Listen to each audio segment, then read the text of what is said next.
engaged in these vandalism acts, which really properly described acts of sabotage against the country. And as a result, actually, we have directed them at Zesa to cause huge transfers across the country. Residents of Zimbabwe's second largest city, Bulawayo, will have to endure longer hours without water supplies after the city council increased the water shedding program from the current 48 hours to 72 hours. The local authority attributed the development to a number of challenges. It's made the decision to introduce 72-hour water shedding program per week due to a number of challenges which have been experienced over the past weeks.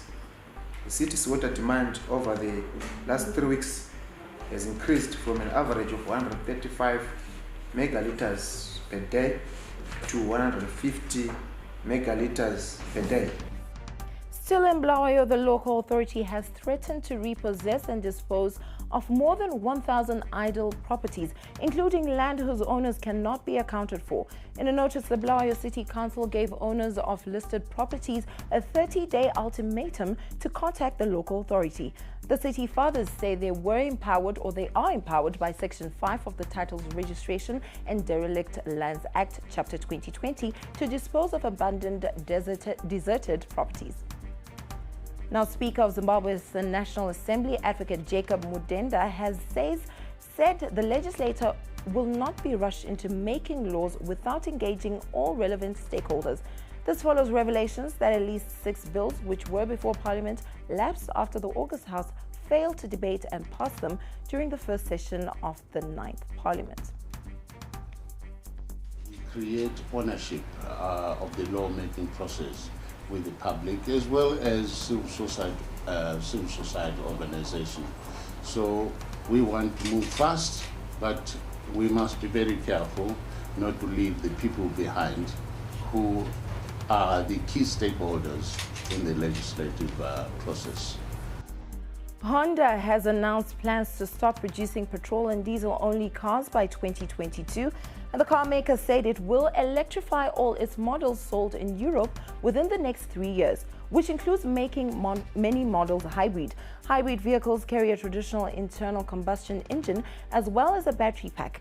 And the Japanese company has brought forward its original plan to move away from petrol-only and diesel-only vehicles by 3 years from its previously announced target of 2025.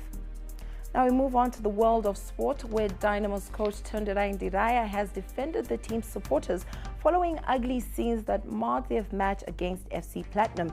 There were also violent scenes in Bulawayo where Caps United lost to Chicken Inn in controversial circumstances. I don't condone such behavior, but sometimes if you are provoked, what can you do? If you are provoked, what can you do? They thought they were being treated unfairly. Their team was being treated unfairly, and they are right to do that. Mercenaries are seeking to redeem themselves at the Basketball Africa League when they faced Ferroviário of Maputo in South Africa. The game is currently underway on Wednesday. The Zimbabwe team lost 80-74 to Pacers of Zambia. They had won their first game 64-55 against Lions of Namibia in the tournament's opening game. Now, Renault have been disqualified from the Japanese Grand Prix for having an illegal driver aid system on their car. Officials found the Renault brake bias adjustment system contravened rules dictating that drivers must drive the car alone and unaided. Renault drivers Daniel Ricciardo and Nick Hulkenberg have therefore been disqualified from 6th and 10th places at the race at Suzuka on October 13. And that's all we had on ZTN News Blitz. Join your time at 4 p.m. Thank you for watching.